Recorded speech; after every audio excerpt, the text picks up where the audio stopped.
Kali ini kita akan sedikit bergeser kepada mekanisme alih status PNS yang dari penuh waktu P3K. Ini sebenarnya formasinya formasi pusat atau formasi daerah, Bapak Ibu. Jadi kita nanti akan postingkan dua video, salah satunya dari video Bu Nunu yang menyatakan akan ada formasi pusat, sedangkan di Pemda ini juga dibahas, Bapak Ibu, berkenaan dengan formasi yang bakal dibuka oleh daerah. Ya, ini menjadi pengetahuan bagi kita. Nah, ke depan kita harus paham betul formasi yang bakal dibuka untuk rekan-rekan alih status ini, formasi pusat atau daerah.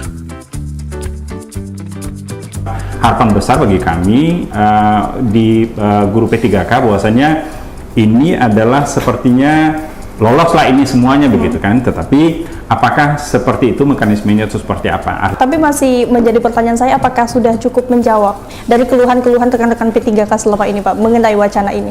Kalau wacana ini sangat disambut besar oleh kawan-kawan begitu ya, cuman tentang formasinya begitu. Jadi formasinya apakah kami sebagai P3K yang sudah lama begini, apakah memang bisa di PNS kan begitu? Karena di situ tuh disampaikan bahwasanya paruh waktu menjadi full waktu, nah itu sudah fix. Kemudian yang penuh waktu menjadi PNS begitu kan ya?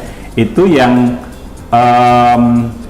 mekanismenya seperti apa? Iya, kami saat ini masih menunggu ya regulasi, kemudian arahan dari pemerintah pusat. Namun sebagaimana yang disampaikan Pak Zon, memang betul berita itu 1.500 untuk kebutuhan guru. Namun secara perhitungan analisis jabatan dan analisis beban kerja, bahwa fungsional guru ini dihitung dari formasi ahli pertama. Gitu. Jadi kalau ahli muda, ahli madya itu kan kenaikan jenjang ya Pak John. Jadi perhitungannya harus pada ahli pertama karena guru ini adalah fungsional jabatannya. Sehingga dari 1.500 menjadi 300 dan jenjang ahli muda dan ahli madya tidak masuk dalam hitungan karena ketika seorang PNS duduk di dalam fungsional ahli pertama, itu pengembangan karirnya adalah pada ahli muda, kemudian kenaikan jenjang pada sampai kepada ahli madya. Begitu Pak John. Untuk mekanisme tentunya nanti kami akan memberikan informasi secara rinci apabila kami sudah mendapatkan informasi dari Kemenpan RB, BKN atau kementerian terkait. Demikian Kak Meli. Kurangan 561.000. Satu sisi kita apresiasi apa yang sudah disampaikan oleh pemerintah dan juga DPR kemarin begitu untuk kemudian berpeluang antara guru-guru yang P3K paruh waktu menjadi penuh waktu, lalu penuh waktu menjadi PNS nantinya akan diangkat. Nah, apakah kemudian pengangkatan atau perpindahan status ini otomatis begitu atau seperti apa nanti mekanismenya dan bagaimana kemudian dengan tadi dikatakan oleh Bu Retno dengan guru-guru honorer yang kemudian di tahun 2025 yang di tahun 2026 ini yang kemudian masih belum masuk ke Dapodik 2024 tadi yang dikatakan ya. Silakan Prof Nunu. Baik, terima kasih Mas Jaya. Tentu pertama ini sejarah baru ya di dalam rekrut guru. Dan ini pantas kita bangga dan apresiasi upaya pemerintah bersama DPR untuk memastikan bahwa guru itu punya kepastian dan juga pengembangan karir bisa bekerja. Dan ini adalah langkah yang sangat penting tentu yang sudah diambil oleh pemerintah dan yang sudah diumumkan kemarin ya Mas. Jadi kalau saya garis bawahi kembali kebijakan itu antara lain jadi ya merangkum apa yang disampaikan oleh Mas Satriwan Salim tadi. Yang pertama kebijakannya adalah mengalihkan status guru menjadi ASN pusat itu untuk mengeliminir berbagai persoalan yang muncul hingga saat ini hingga muncul banyak sekali guru honor. Yang kedua adalah mengalihkan status guru paruh waktu menjadi penuh waktu mulai 2027. Jadi sekarang ini kita mencatat ada 231.246 guru paruh waktu itu otomatis akan menjadi penuh waktu dan itu tidak melalui mekanisme tes. Karena pada dasarnya mereka sudah mengikuti tes, sudah menjadi ASN hanya belum memiliki formasi. Itu yang nanti kita akan diusulkan atau dirubah statusnya. Yang ketiga, membuka rekrutmen baru.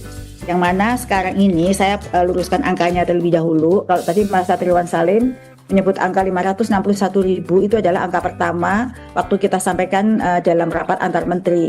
Lalu Pak Menteri, Pak Mukti itu meminta dilakukan efisiensi lagi karena banyak sekolah yang tutup, kita regroup dan lain sebagainya, sehingga angkanya itu turun dari 561.000 menjadi 464.856 Mas Jaya. Nah, 464 ribuan itu termasuk kita menghitung adalah guru non ASN yang ada di sekolah-sekolah negeri yang jumlahnya 172.323.000. Kalau rombel yang benar-benar kosong atau kelas kosong tidak ada guru, kebutuhan guru itu adalah di angka 224.454 dan sisanya adalah jika nanti kepala sekolah, guru diangkat sebagai kepala sekolah dan pengawas itu jumlahnya sekitar 67.000, itu nanti jika diangkat ada kekosongan itu nanti bisa diisi kembali. Dan tambah CPNS untuk 1.147 guru sekolah nasional terintegrasi. Kalau tadi terkait dengan sekolah lain seperti sekolah rakyat, sekolah unggul Garuda itu sudah ada gurunya. Jadi itu sudah termasuk sekarang statusnya P3K, itu bagian yang akan ikut beralih status menjadi PNS. Nah, terkait dengan pertanyaan tadi, bagaimana mekanismenya gitu ya? Yang baru saja 2 hari yang lalu kita baru dapatkan pengumumannya terkait dengan mekanismenya seperti apa. Yang pasti, yang sudah pasti mekanisme yang nomor 1 Mas Jaya, yang mana paruh waktu menjadi penuh waktu itu tanpa tes, dia langsung ya karena sama-sama statusnya P3K. Kemudian selebihnya yang guru honor, guru non ASN, guru P3K di satuan pendidikan dikelola oleh Pemda, sekolah negeri itu jumlahnya sekarang itu 908.611 dan itu diberi kesempatan berproses untuk menjadi PNS secara bertahap yang dimulai tahun depan. Dan inilah bagaimana mekanismenya, apakah melalui tes?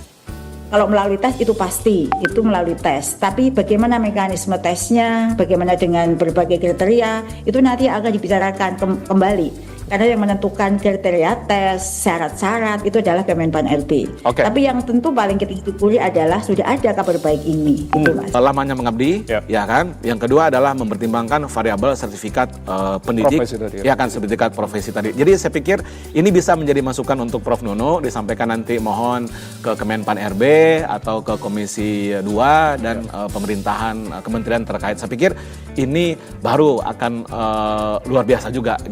Gitu.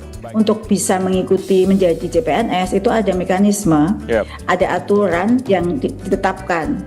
Tapi jika memang ada masukan itu tentu akan menjadikan pertimbangan karena setiap seleksi, setiap tahun itu ada mekanisme yang dibuat melalui Kemenpan sebagai landasan kita untuk melakukan seleksi.